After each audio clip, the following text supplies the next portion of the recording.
What's up, all my fellow YouTubers and sports junkies? It's your boy Rob, host of S.O.B Sports Talk TV, where we talk all things Chicago Bears, NFL, and sometimes NBA. All right, it's more so for NFL junkies, right? But we also touch on the NBA too, because it's getting heated right now. It's getting pretty exciting. Let's get right into it. Based off the title, I'm assuming you're either here because you, like myself, are either a Caleb Williams fanboy. God, I'm 30 years old saying I'm a fanboy of another man. That just don't sound right. But for football, you can get by with it. Or you're a Caleb Williams hater. Oh, I also forgot to mention, if you hate Green Bay, hit the like and subscribe, because FGB over here, we don't fuck with none of them. None of them. And if you are a Green Bay fan watching this, I appreciate you watching this, but still fuck your squad. I can't fuck with y'all. I've been a diehard Chicago Bears fan since birth. Now, I say that, but it's birthright for me, because not only was I born in the suburbs of Chicago, Lake Forest, for those who know, but my dad also played for the Bears back in the mid-90s. Was it 95, late 94 through 96, I believe, if I'm not mistaken? Yeah. So long ago that my memory's spotty on it. But I bleed orange and blue. So when I say I've seen and suffered through being a Bears fan for the last 30 years, it's been depressing, y'all. From when we did dirty by Lovie Smith, firing him after a 10-6 season, just because we didn't make the playoffs because every other team won 10+ games. We don't want to talk about that. But I'm here to discuss the bright future of the franchise that is Caleb Williams. I can say with 100% certainty, Caleb Williams is already the best QB that the Chicago Bears have had in over 100 years. Think about that.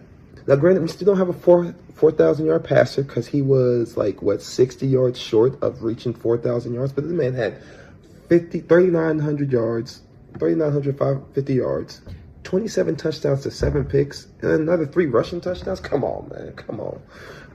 We've never had a QB like this. And statistically, the best QB I've ever seen play was Jay Cutler, Smoking Jay, a motherfucker who didn't give a fuck about anything. He didn't even give a fuck that he had diabetes. That's how much he didn't give a fuck. If you watched his Kristen Cavallari, reality TV show, his ex-wife, you could tell he didn't give a fuck about no one. His wife, barely his kids. All right, let me not do that. He was a good dad. Let me not put that out there. But yeah, this man, Jay Cutler, was the best QB, and that's kind of sorry to say. Right? But Caleb Williams is superstar potential in the making. The fact alone that he managed to survive his rookie year getting sacked 68 times and having your head coach be Matt Eberflus, that alone should put you in the Hall of Fame. I don't care. Just the field should be put in the Hall of Fame for suffering through Matt Eberflus's egregious coaching. He was so off. I'm not even going to get into how bad of a coach that man was, because I'm going to make a whole separate video as to just how retarded of a coach he was. I'm sorry, I had to say it. You'll see when I get into the video. But I digress. The fact that he got 6 sacks, third most in NFL history, and still started 17 games, and on top of that, he still only had 6 picks, 20 touchdowns, 6 picks, 3,400 yards passing, and people were shitting on this man, shitting on him, saying he's a bust. If you look at the stats of any first-round pick of their rookie year and everything he had to go through, that is the opposite of a bust. But it's just popular hitting the Bears, right? How y'all feel after this season? Bum-ass haters. And fuck Green Bay. I'm not going to lie. The moment, and honestly, I don't even think Caleb Williams was no, he was on the team. The moment I saw Matt Eberflus sitting courtside with the Green Bay head coach, Matt LaFrade, at, what was it, NBA? No, I think it was a college, ranked college game. I think it might have been Connecticut. Sitting courtside with the head coach of the most historic rival team in NFL history. That alone, if I was the GM, I would have fired him immediately. I would have called him in my office like, what the fuck are you doing? You know who the Green Bay Packers are to us? They're like Voldemort to Harry Potter. Are you fucking kidding me? I can't believe you would do that. See, look, I'm already getting in my mind of how I just go about firing them. But not only did Caleb survive through a dumpster of a rookie season, dumpster fire of a rookie season, right? He managed to break 7 Bears rookie records at the time. Not only did he do that, his rookie year, people don't even talk about it that much. He also now holds the record for most completed passes without a pick. I'll say that again. He holds the record, which I think was 176, 175 passes without a pick thrown as a rookie. Come on now. That's different. That's different, right? Let's just get into it. No, I'm sorry, I said 766. No, it was 326 pass attempts. And that's not completed passes, just pass attempts. All right? So I'll correct myself there. Now, if this past NFL season has taught you NFL fans anything at all, it's just how important coaching matters. The reason I say that is because, now granted, we did get some more draft talent this past draft in 2025, which I think the Bears had the best draft class this year, outside of maybe the Browns and the Seahawks. Those are the other 2 comparable draft classes that had consistent starters contribute.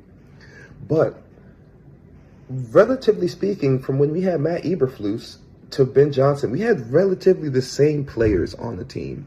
But we had such a drastic elevation in play because of coaching like Ben Johnson, because of coaching like Dennis Allen, because of coaching like Eric Bieniemy, who's no longer with us, but you get what I'm saying here, right?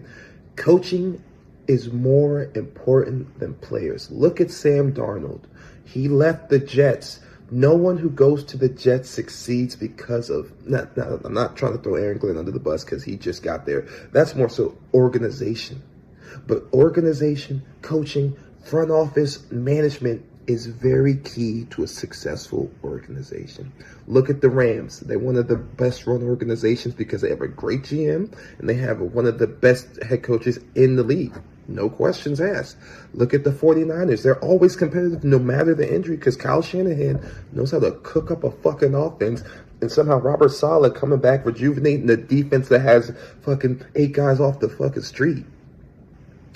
It's all I'm saying is for the Bears to go from worst to first, it's not solely because of the talent. It's because of how the coaches bring out the talent in their players. And Ben Johnson proved that leagues above a lot of other coaches.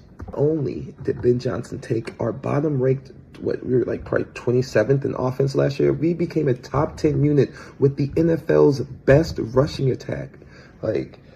Ben Johnson's just a fucking maniac. He's insane. I think he's a legit psycho. If he wasn't a football coach, he might be a serial killer. But I'm so glad he's our head coach because I thought honestly, realistically, Mike McDonald should have won MVP. I mean, not MVP, but Coach of the Year. But Mike Vrabel did deserve it. He brought the Patriots to a Super Bowl after they went 4-13, which is really impressive. Ben Johnson should have been in the ranking too. If we would have won another playoff game, I think he might have won it. But that's just me being a little biased. But again, in 1 year, he managed to get us to the divisional round. We won a fucking playoff game. That was half my life ago when I saw the Bears win a playoff game. You know how sad that is? God, I just said it out loud. Sounds even worse. But yeah. So I'm grateful. I'm grateful that we just got a superstar talent in Mr. Iceman himself. And we got a maniac leading the helm that's going to just keep bringing the best out of our players. All right. Now that the offseason is in full swing, we got the combine coming up soon enough. We got the draft not too far after that. Ryan Poles and Ben Johnson know exactly what needs to be done. Our offense is stacked. We'll see what we got to do with DJ Moore. I don't know if we'll trade him or not. He's had some great games. He's had some games that he hasn't really cared. But Luther Burden needs to start. If anything's taught me, that Luther Burden needs to start. I don't care who he starts over. I think he's our most explosive receiver. Rome Odunze had too many drops last year. I still like him. Still going to be a solid guy. Too many drops, too many egregious drops. A lot of our receivers had. But we also need to protect our QB. Now, granted, he had less than 30 sacks. He cut his sacks down by over 50%, over 55% this year, Caleb Williams did. But we do need to get safety on our left tackle.